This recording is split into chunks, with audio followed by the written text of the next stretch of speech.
정말 실제 사례인데 29살인데 빨리 해넘기기 전에 부모님 합가해서 부모님을 당첨시키고 본인이 세대 분리해가지고 또 당첨을 노리는 저희 수강생 사례도 있습니다.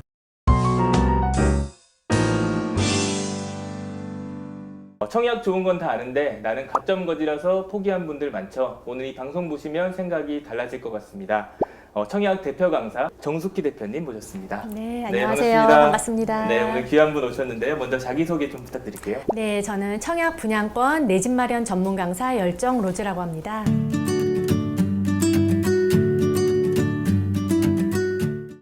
최근에 화제가 되고 있는 책 네. 아는 만큼 당첨되는 청약의 기술을 쓰셨는데요. 네. 제가 읽어보니까 청약 노하우가 정말 잘 담겨 있더라고요. 책 네. 소개를 좀 해주시죠. 네, 아는 만큼 당첨되는 청약의 기술은 청약을 정말 하나도 잘 모르시는 이런 청린이 불인이 분들을 위해서요. 청약의 A부터 Z까지 이제 당첨 1,900명을 당첨시킨 노하우를 집약해서 넣은 책입니다.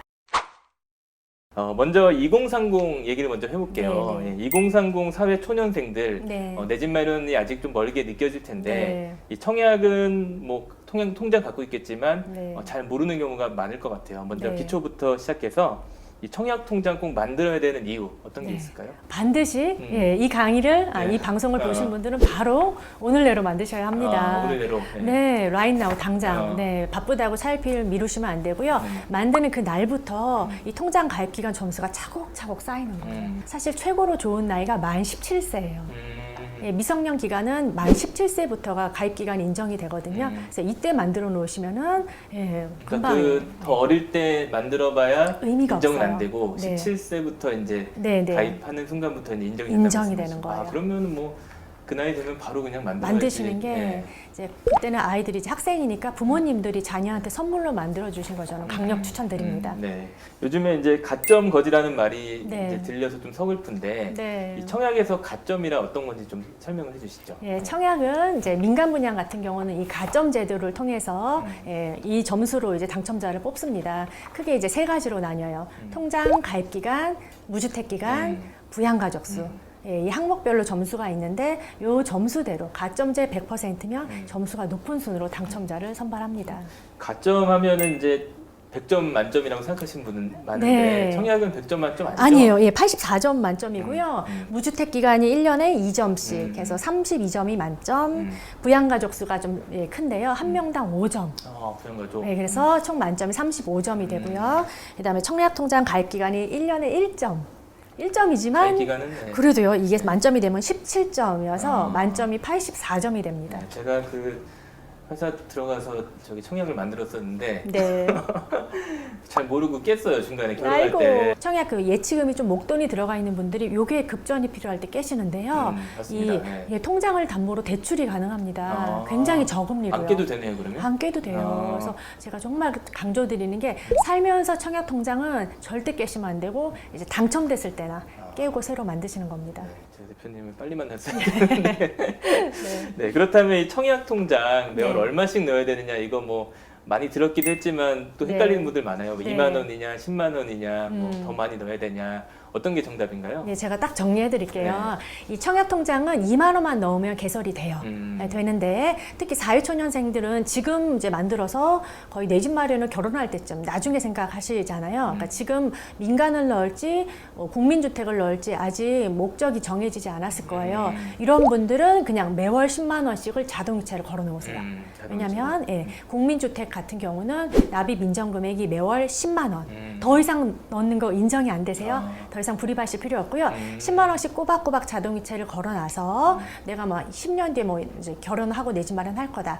이때 그 저축액 쌓아놓은 거로 계속 더 불입을 해서 공공을 넣을지 아니면 난 도저히 요 저축액 갖고는 당첨이 안 될 것 같으시면요. 그때 민간 분양으로 돌려서 청약을 하셔도 되고요. 그런 경우는 입주자 모집 공고 전에요. 그 지역별 예치금을 모자란다면 한 방에 목돈으로 넣으셔도. 그러면 이게 청약을 넣다가 중간에 중단했어요. 네. 그러면 청약을 이제 해야 될 시점에서 금액이 모자라. 네. 그럴 경우 어떻게 해야 돼요? 이게 미납한 거 다 인정됩니다. 넣을 수 있고요. 그러면 한 번에 넣어도 그 횟수가 다 인정이 된다는 거예요? 미납한 그 기간만큼은 인정되고요. 그 뒤에 넣는 거는 미납 이후에 미납, 넣는 거는 기간을 다시 또 그 전까지는 채워야 한 번에 돼요. 넣어도 인정이 되는구나. 네네네.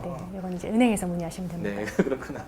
네, 저도 뭐 한 20만 원 저축 개념으로 20만 원 넣었었는데 의미가 없습니다. 들어보니까 의미 없네요. 네, 10만 원씩 넣으시고 아니면 예치금을 뭐 이거 맞춰서 이제 민간. 네. 20만 원 넣거나 2만 원 넣은 분들은 그냥 자동이체만 10만 원으로 바꾸면 되는 예, 거죠? 맞아요. 예, 아, 자동이체만 바꾸시면 됩니다. 어렵지 않네요. 네, 어렵지 않아요.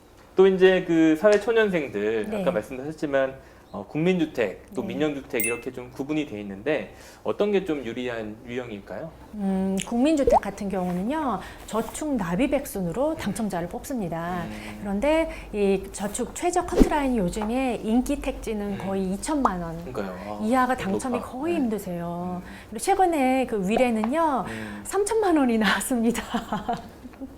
거의 26년이 넘게 26년이 넘게 마늘과 아. 쑥을 먹으면서 그럼 그거를 26년 동안 무주택. 무주택으로 계신 거잖아요. 네, 내가 특공이 있다면 공공분양을 노리시고요. 왜냐하면 신특이 30%, 생초가 25%, 무려 이런 젊은 분들이 젊은 사람들을 위한 55%나 돼요. 네, 그런 네. 퍼센테이지가 굉장해요. 상당하네요. 예. 그래서 내가 특공이 있으면 공공을 하셔도 좋지만 저축액으로 당첨되려면 거의 20년은 기다려야 된다 이렇게 보시면 되고요. 자, 그리고 난 특공도 없어요. 난 정말 저가점자예요. 이러신 분들은 민간 분양의 추첨제를 노리시면 됩니다. 네, 책을 읽어보니까 이제 그 사례 중에서 네. 가점, 8점, 네. 또 20점도 당첨이 되었다는 수기가 있었어요. 네. 그거 보고 깜짝 놀랐는데 이거 가능한 일입니까? 예, 가능합니다. 네, 이런 분들이 이제 당첨된 거는 추첨제나 2순위까지 넘어온 사례예요. 근데 굉장히 수도권에서도 제가 볼 때는 미래 가치가 있는데 종종 1순위 기타나 2순위까지 넘어오는 단지가 있어요. 왜냐하면 너무 초대박 단지, 로또 단지하고 맞붙은 거예요. 그럼 그때 살짝 뭐 B급 단지가 너무 A 단지의 이슈로 몰려서 B가 경쟁이 덜해서 2순위로 넘어올 때도 있어요. 나중에 어차피 그거 다 같이 오르잖아요. 같이 올라요. 그래서 이렇게 많은 분들이 다 최고 막 10억 로또 단지만 노리시는데 그쵸, 네. 그거 넣어서 떨어지면 아무 소용 없어요.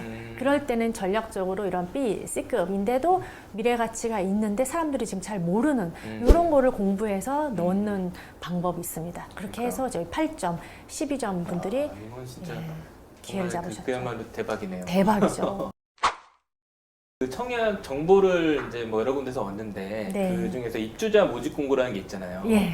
이거 제가 이제 볼 때 PDF로 보통 이렇게 돼 있어가지고 열어보면은 빼곡하게 글씨들이 막 쌓여있어서 잘 안 보게 되는데 네. 여기에 상당한 정보들이 들어있다고 들었어요. 네, 이게 전과예요, 전과. 그렇죠? 전과 아시죠? 네, 입주자 모집 공고를 줄여서 입공이라고 저는 부르는데요. 입공. 네. 입공이 정답지고 전과예요. 사실 이것만 한 출력하셔서 3-4번만 정독하셔도 예, 거의 부적격 맞을 일은 없는데 거의 안 읽으시고요. 그 다음에 읽어도 하얀 건 종이요, 까만 그쵸. 건 글씨요. 이게 해석이 안 되시는 거예요. 어. 그래서 이제 이런 분들은 스스로 독하기 어려우신 분들은 이제 강의나 책을 활용하시면 좋을 것 같습니다. 오늘 좀 이렇게 그 2030 사회 초년생들을 위한 네. 당첨 좀 전략을 네. 좀 공개를 좀 해주시죠. 네. 네, 제가 크게 한 4개 뽑았는데요. 사회초년생이라면은 이 방송 보는 즉시 통장 만드시고요. 통장 만들고. 네, 그다음에 매월 10만 원씩을 자동이체를 걸어 놓으세요. 내가 민간 할 거여도 이 사람 살다 보면은 빠르게 결혼해서 특공에 해당된다면 특공 물량이 국민주택이 압도적으로 많긴 해요. 그래서 10만 원을 꼭 자동이체를 걸어 놓으시고요. 그다음에 두 번째, 특공을 한번 꼭 찾아보세요. 특공은요, 찾기도 하고 만들기도 해요. 만들 수도 있어요? 예, 그럼요. 네. 만약에 내가 미혼인데 결혼할 이제 배우자가 예정이 돼 있다. 그러면 혼인 신고를 빨리 하고 뭐 시간 나중에 올려도 되잖아요. 어차피 결혼할 거니까. 그럼요. 그렇죠? 예, 결혼을 하실 분들이라면 혼인 신고를 먼저 해서 생애 최초나 신혼부부 특별 공급을 먼저 쓰는 방법도 있고요. 그다음에 뭐 이거는 또 저희 수강생 사례인데 이 자녀가 있는데 정말 아이를 하나 더 가지고 싶으셨고 그리고 또 아이를 하나 더 가지면 다자녀 특공에 해당되는 거예요. 그러니까 임신 중 아이도 태아도 돼요. 그래서 실제 임신하셔가지고 다자녀 특공으로 굉장히 핫한 그분은 단지에 진짜 일거양득하셨네요. 예, 일거양득. 아이도 없고 집도 없고. 셋째 계획도 있으셨고 네. 셋째가 복덩이어서 다자녀 특공으로 당첨된 사례도 있어요. 진짜 보통이다. 나는 국민이 너무 안 될 것 같아요 하시는 분들은 바로 지역별 예치금을 넣어 놓으시고 민간 분양에 추첨제를 노리셔서요. 그냥 나중에 내 집 마련 안 하고 지금 할 거예요. 이러시면은 20대도 추첨제에서 얼마든지 당첨이 될 수 있습니다. 그렇죠. 그 다음에 또 이제 마지막으로 하나 팁을 드리자면은 여러분들이 20대여서 좋은 장점이 있는 게요. 일단 자기가 나는 당장 내 집 마련이 안 급해요 하시면 부모님을 먼저 도와주세요. 어떻게? 부모님과 합가하면 부모님의 가점이 늘어나요.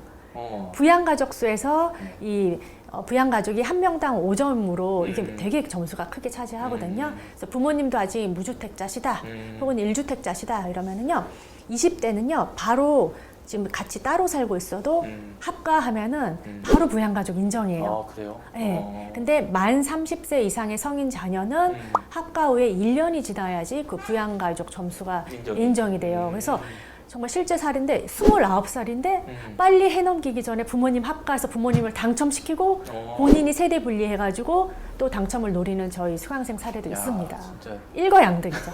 부모님도 돕고 네. 그다음에 나의 내 집 이거 마련도 진짜 하고. 꿀팁이네요.